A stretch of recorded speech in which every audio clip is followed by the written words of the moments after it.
আচ্ছা, আজকে আমি ক্লাস 10 এর গণিত বইয়ের অধ্যায় 26 অর্থাৎ রাশিবিজ্ঞানটা স্টার্ট করব।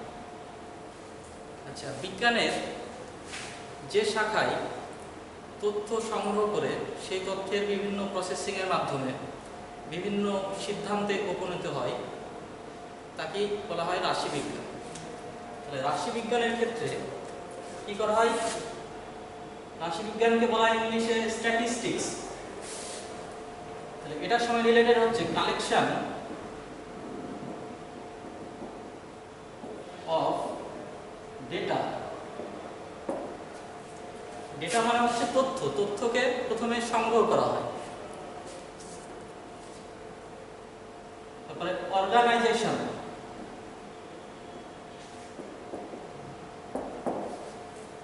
তথ্যকে বিভিন্নভাবে আমরা সংগঠিত করি, তারপরে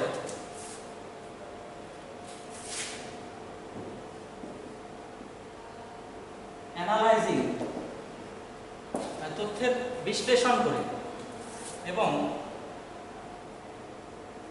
ইন্টারপ্রিটেশন, এটা মানে হচ্ছে ব্যাখ্যা, এবং প্রেজেন্টেশন।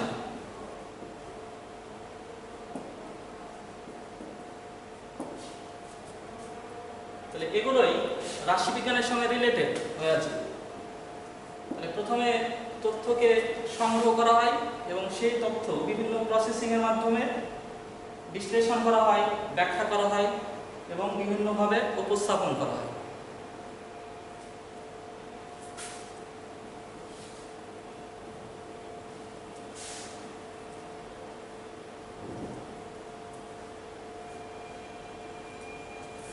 এবার স্ট্যাটিস্টিক্যাল ডেটা কাকে বলছে?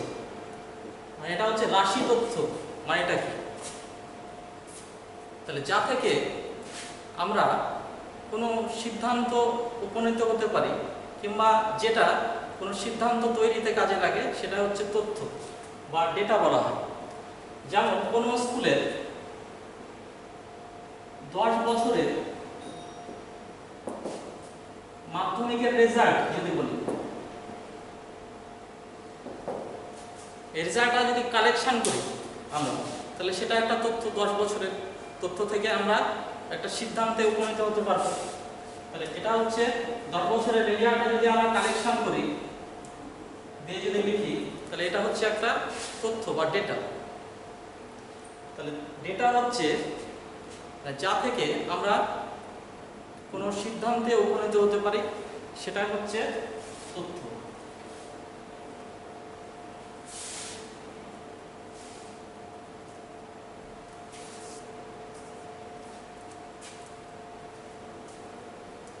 এবার রাশিবিজ্ঞানের ক্ষেত্রে কেন্দ্রীয়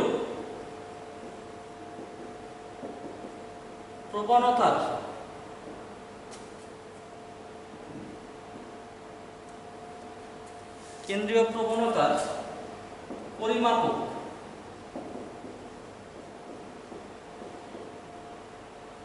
বা এটাকে বলা হয় মেজার অফ সেন্ট্রাল টেন্ডেন্সি।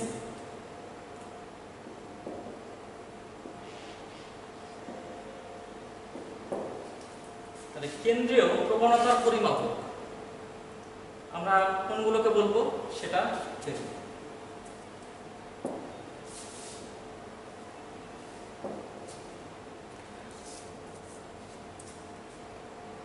কোনো রাশি তথ্যের মধ্যে যদি কোনো একটা বিশেষ মান থাকে, যে মানের চারদিকে রাশি তথ্যের মানসমূহগুলো ছড়িয়ে থাকে, তাকে বলা হয় মেজার অফ সেন্ট্রাল টেন্ডেন্সি। অর্থাৎ আমরা কোনো রাশি তথ্য যদি কালেকশন করি, তথ্য যদি সংগ্রহ করি, তাহলে এমন কোনো সংখ্যা যদি থাকে যেটার আশপাশের সমস্ত তথ্যগুলোই আছে, তাহলে সেটাকে বলছে মেজার অফ সেন্ট্রাল টেন্ডেন্সি বা কেন্দ্রীয় প্রবণতার পরিমাপক। এবং এটা থেকে আমরা সম্পূর্ণ রাশি তথ্য সম্পর্কে একটা ধারণা পাওয়া যায়। তাহলে এটা প্রধানত 3 রকমের হয়। একটা হচ্ছে গড়, আর একটা হচ্ছে মধ্যমা, আর একটা হচ্ছে সংখ্যাগড় মান।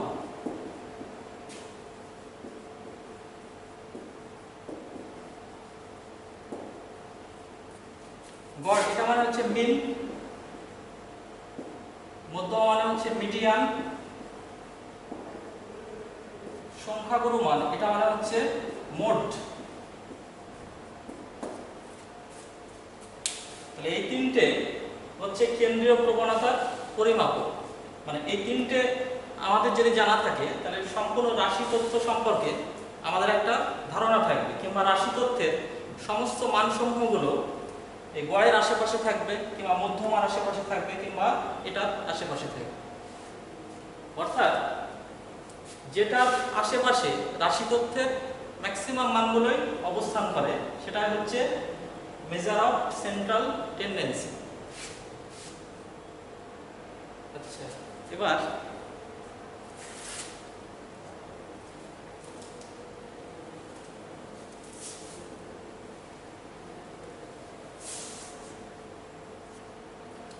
আমরা ক্লাস 10 এর যে সিলেবাসে প্রধানত এগুলো আমরা বের করা শিখব বিভিন্ন পদ্ধতিতে। গড় বের করা, মধ্যমা বের করা এবং সংখ্যাগড় মান বের করা। আচ্ছা, রাশিবিজ্ঞানে আমরা বিভিন্ন জায়গায় প্রয়োগ দেখতে পারি, যেমন শিক্ষা ক্ষেত্রে কিংবা কৃষি বাণিজ্য বিভিন্ন জায়গায়। তো আমরা ক্লাস 10 এর যে সিলেবাস সেটাতে এই তিনটে এবং ওজাইভ বলে একটা কার্ভ আছে, ওটা করতে হবে। আচ্ছা, প্রথমে গড় 3 রকমের হয়ে থাকে। একটা হচ্ছে অ্যারিথমেটিক মিন,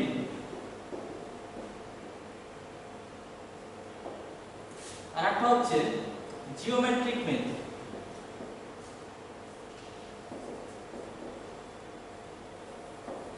আর একটা হচ্ছে হারমোনিক মিন।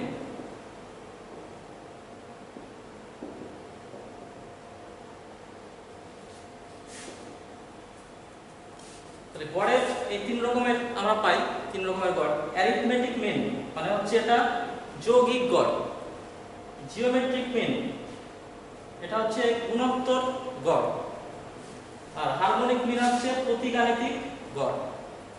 তাহলে আমাদের যে সিলেবাস সেটা আমরা এই অ্যারিথমেটিক মিন এটা বের করা শিখব। এটা মানে হচ্ছে যৌগিক গড়।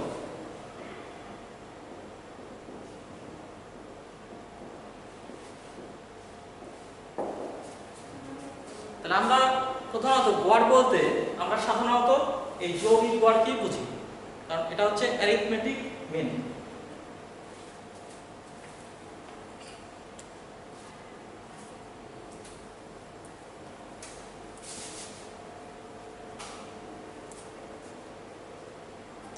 আচ্ছা, তিনটে যদি সংখ্যা থাকে 1, 2, 3, তাহলে এই তিনটার গড় বলতে আমরা কি করে বের করি? এই তিনটাকে যোগ করে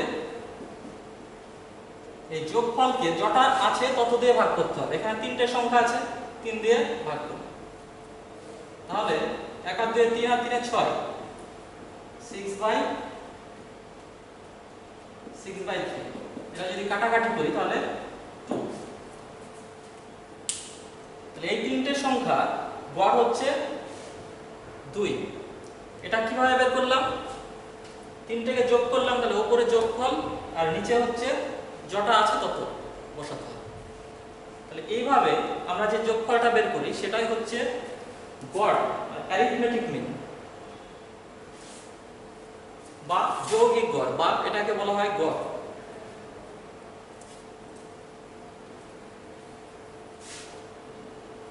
আচ্ছা, এবার মধ্যমা কাকে বলছে? আমরা বললাম তিনটে সংখ্যা আছে 2, 3, 4। তাহলে এখানে মাঝের যে সংখ্যাটা মাঝে অবস্থান করছে সেটা কি বলছে? মধ্যমা। তাহলে এটা দুপাশেই সমান, এটার বাম দিকে একটা, ডান দিকেও একটা, তাহলে মাঝখানে আছে এই 3। তাহলে এই যে তথ্য রাশিমালাটা মধ্যমাটা হচ্ছে 3। এখানে কটা রাশিমালা আছে? 3টে। আর 3টে সংখ্যা, 1 2 3টে। এবার যদি এরকম হয় 1 2 3 4, তাহলে এই রাশিমালাটায় কটা সংখ্যা আছে? 4টে। তাহলে এটার মধ্যমা, তাহলে মাঝে কোনটা আছে? মাঝে কিন্তু এই দুটো আছে, দুটোকে নিতে হবে।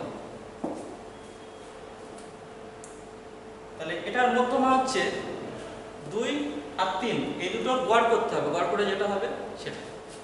কারণ মাঝামাঝি অবস্থান হচ্ছে 2 আর 3, এই দুটো একসঙ্গে মাঝামাঝি অবস্থান। তাহলে এখানে সংখ্যা কটা আছে? 4। তাহলে এখানে ইভেন আর অড মানে 3টা হচ্ছে অযুগ্ম সংখ্যা, সেই জন্য এখানে একটা মধ্যমা থাকবে। যদি যুগ্ম হয় তাহলে কিন্তু দুটো মধ্যমা থাকবে। তাহলে অযুগ্ম হলে একটা এবং যুগ্ম হলে দুটো মধ্যমা থাকবে।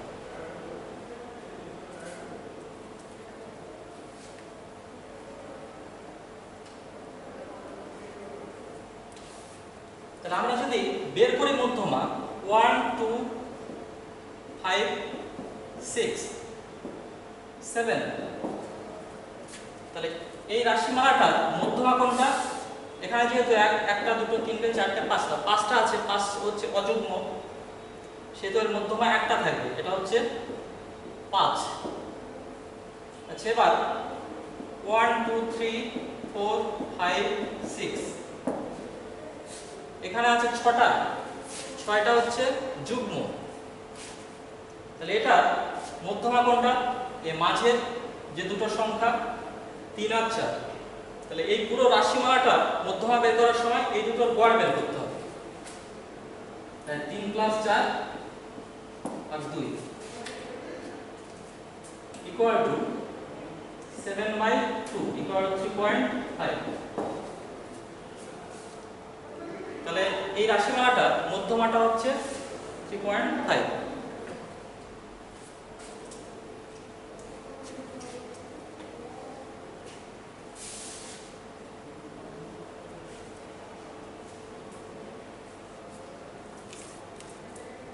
আচ্ছা, আমরা ধরলাম x হচ্ছে একটা চলরাশি।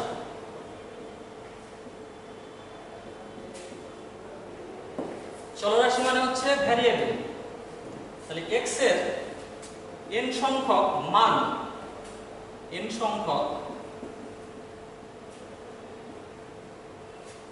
আমরা ধরলাম একটা x1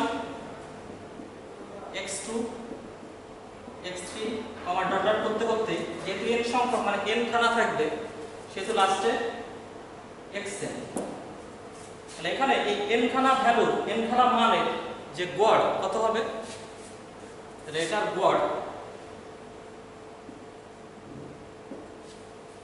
তাহলে এখানে x চলরাশির মান এগুলো, তার মানে x এর যে গড়, এটাকে এভাবে লেখা হয়, x উপরে মাথায় একটা দাগ দেওয়া হয়, এটাকে বলা হয় বার। এটাকে এভাবে পড়তে হয় x বার, মাথার যে দাগটা সেটাকে বার বলে, মানে x বার ইকুয়াল টু, তাহলে গড়টা বের করব কিভাবে? সবগুলোকে যোগ করে উপরে বসাতে হবে। তাহলে উপরে x1 plus x2 plus dot dot plus xn, আর নিচে এখানে কখানা আছে? এখানে 1 2 3 করতে করতে n অবধি আছে, তার মানে টোটাল হচ্ছে n। তাহলে এই যে n খানা মান আছে তার গড় হচ্ছে x1 plus x2 plus dot dot plus xn by n। তাহলে এভাবেই গড়টা বের করতে হয়, এটা হচ্ছে যৌগিক গড়। আচ্ছা, আমাদেরকে একটা চিহ্ন মনে রাখতে হবে, সেটা হচ্ছে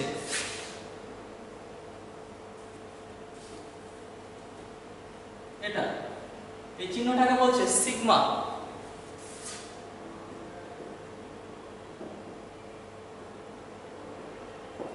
সিগমা এটা হচ্ছে গ্রিক লেটার, এর চিহ্নটা হচ্ছে সিগমা। এটাকে সামেশনও বলা হয়।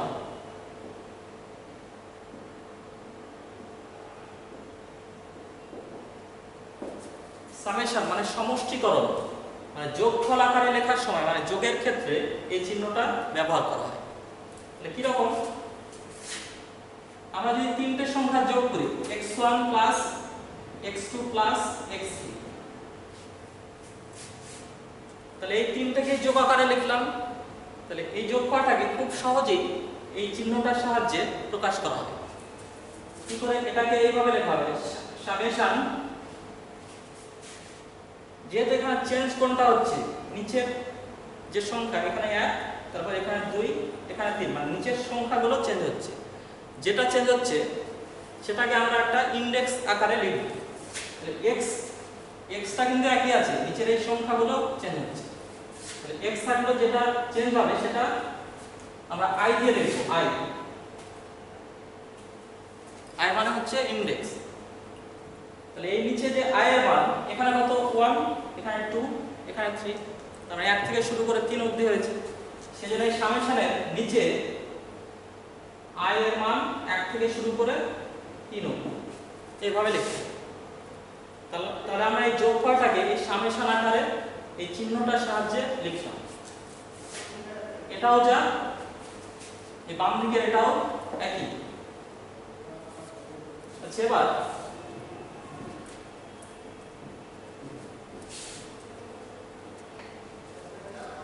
যদি চারখানা সংখ্যা থাকে x1 x2 x3 x4, তাহলে এই চারটে মানের যোগফলকে আমরা খুব সহজেই এই সামেশন চিহ্নের সাহায্যে লিখতে পারব। কিরকম করে, সামেশন দিলাম, তাহলে এখানে ভ্যারি করছে মানে চেঞ্জ হচ্ছে কোনটা, এই সংখ্যাগুলো। তাহলে সংখ্যাগুলো কোথায় থেকে কোথায় ভ্যারি করছে, 1 2 3 4 অবধি। তাহলে x লিখলাম, যেখানে নিচের যে সংখ্যাটা ভ্যারি করছে ওখানে একটা ইনডেক্স i দিলাম। i এর মান 1 থেকে এখানে শুরু হয়েছে 4 অবধি যোগ করতে হবে। তাহলে নিচে i এর মান 1 থেকে শুরু হয়েছে কত অবধি, 4, তাহলে উপরে 4 লিখলাম। আচ্ছা, x না লিখে আমরা যদি অন্যভাবে লিখি, ধরলাম p1 p2 p3 p4 p5, এটাকে যদি সামেশন আকারে লিখি, তাহলে সামেশন পিটা ভ্যারি কোথায় করছে, এই সংখ্যাগুলো। তাহলে যেখানে ভ্যারি করছে সেখানে ইনডেক্সটা লিখব। তাহলে পি আই, ইনডেক্সটা এখানে 1 থেকে শুরু হয়েছে 5 অবধি, তার মানে একটা নিচে লিখতে হবে, আই মান 1 থেকে শুরু আর 5 অবধি শেষ। তাহলে এখানে লোয়ারে 1 আর আপারে 5। তাহলে এই এক্সপ্রেশনগুলোকে বলছে ইনডেক্সড এক্সপ্রেশন। আর লোয়ার কেসে যেগুলো আছে সেগুলো হচ্ছে ইনডেক্স। এখানে যেমন আইটা হচ্ছে ইনডেক্স। তাহলে যটা টার্ম থাকবে ইনডেক্সের ভ্যালু ততগুলোই হবে। আচ্ছা, এবার উল্টো ভাবে যদি বলি,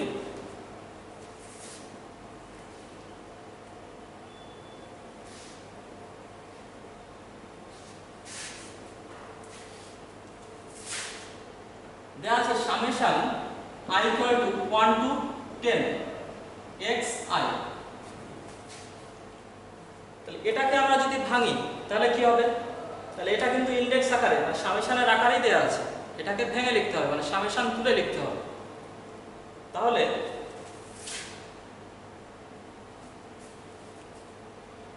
এই ইনডেক্সটা i এর ভ্যালু 1 থেকে শুরু করে 10 অবধি, তার মানে প্রথমে 1 থেকে শুরু হবে, তার মানে i এর মান x1 plus x2 plus x3 plus, যেহেতু 10 অবধি আছে সেহেতু x10 অবধি, তাহলে x4 plus x5 plus x6 plus x7 plus x8 plus x9 plus x10।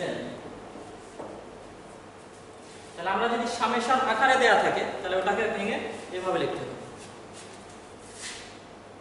আচ্ছা summation V I equal to 1 2 3, কিংবা এটা ভিআই না লিখে যদি পিআই লিখি, পিআই, তাহলে এটাকে আমরা যদি ভাঙি তাহলে এই ইন্ডেক্সের ভ্যালুগুলো 1 থেকে শুরু করে 3 অবধি লিখতে হবে যোগ আকারে। তাহলে p1 plus p2 plus p, তাহলে এই যে চিহ্নটা সিগমা অর্থাৎ সামেশন, সামেশনের সাহায্যে আমরা বড় এক্সপ্রেশনকে ছোট শর্ট আকারে লিখতে পারবো, কিংবা যদি সামেশন আকারে দেওয়া থাকে তাহলে সেটাকে ভেঙে আবার যোগ আকারে লিখতে পারবো। এটা মানে হচ্ছে সমষ্টি বা সমষ্টিকরণ বা যোগফল প্রকাশ করার ক্ষেত্রে এটা কাজে লাগে।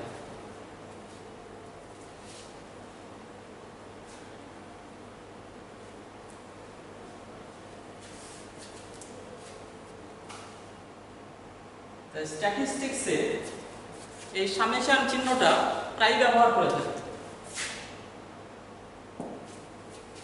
তাহলে আমরা এখানে গড় x এর গড় বের করেছি। তাহলে x এর মান কত ছিল? x1 x2 dot dot xn খানা। n এর মান যদি 10 হয় তাহলে 10 খানা, যদি n এর মান 20 হয় তাহলে 20 খানা থাকবে। তাহলে n এর মান কিছু বলেনি, n খানা মানে x1 x2 dot dot xn। তাহলে সবগুলোকে যোগ করে n দিয়ে ভাগ করলাম। এখন উপরের যে এই যে যোগফলটাকে, উপরের এটাকে আমরা সামেশন আকারে লিখব। তাহলে সামেশন আকারে লিখতে গেলে উপরে সামেশন x i, এখানে যেহেতু 1 থেকে শুরু হয়েছে n এ শেষ হয়েছে, তার মানে i এর মান হবে 1 থেকে স্টার্ট n। তাহলে উপরের যে যোগফলটাকে আমরা শর্ট আকারে লিখলাম এরকম করে সামেশন x i, আর নিচে যেটা থাকলো সেটা, বা এটাকে যদি আরো সিম্পলিফাই করে লিখি summation 1/n into summation x i equal to 1 to, তাহলে এটা মানে হচ্ছে x যে চলরাশি আছে তার গড়, এটা x বার।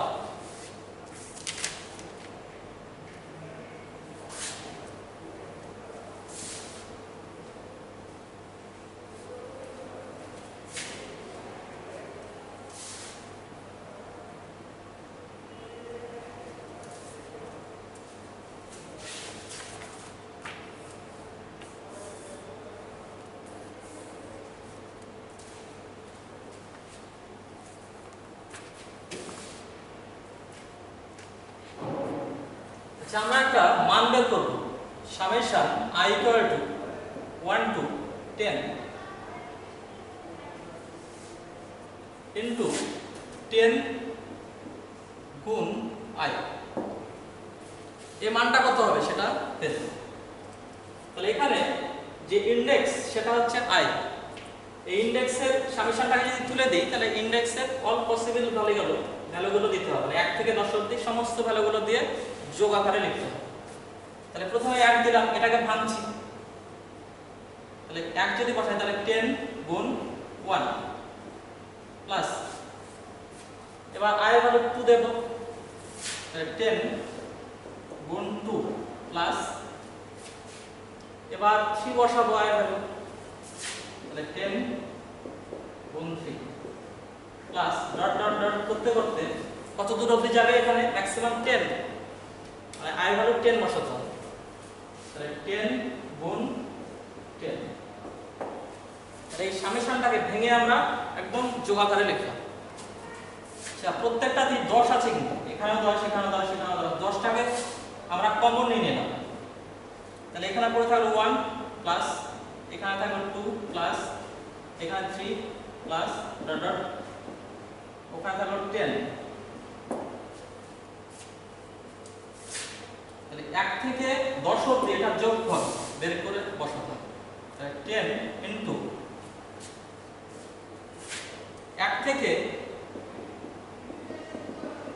n সংখ্যক পদের যোগফলের একটা ফর্মুলা আছে, এটা হচ্ছে n into n plus 1 by 2। তাহলে এখানে n এর মান আমরা বসালে এই যোগফলটা পেয়ে যাব। তাহলে এখানে কত দুটো অবধি আছে 10 অবধি। তাহলে আমরা এখানে n এর মান 10 বসাবো। তাহলে 10 যদি বসাই তাহলে 10 into 10 plus 1 by 2 equal to 2 দিয়ে কাটাকাটি করলাম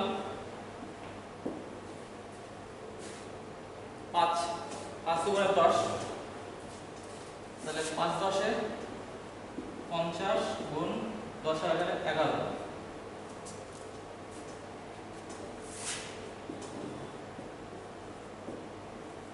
তাহলে 550। তাহলে আমাদের এই সামেশনের যে মানটা সেটা বের হলো 550।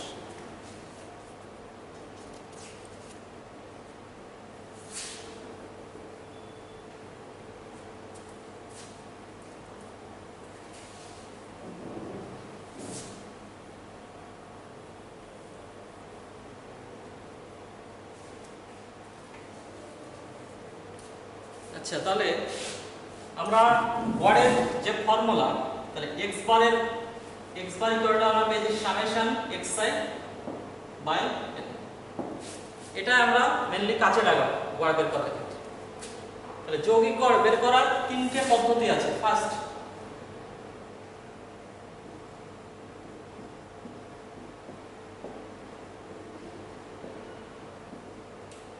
যৌগিক গড়ের যে পদ্ধতিগুলো,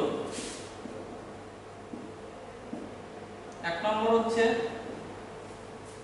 প্রত্যক্ষ পদ্ধতি,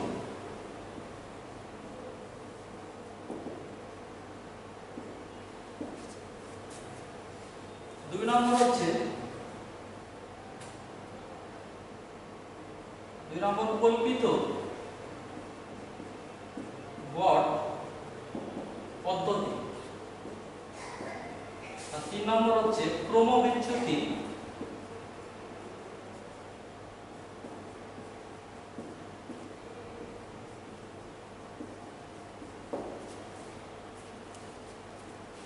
এই তিনটে পদ্ধতির মাধ্যমে কোনো রাশি তথ্য দেয়া থাকলে সেই রাশি তথ্যের আমরা যৌগিক গড় বের করতে পারব। তাহলে এটা এর পরের দিন এগুলোকে ব্যবহার করে যৌগিক গড় বের করব। আজকে এই অবধি শেষ করলাম।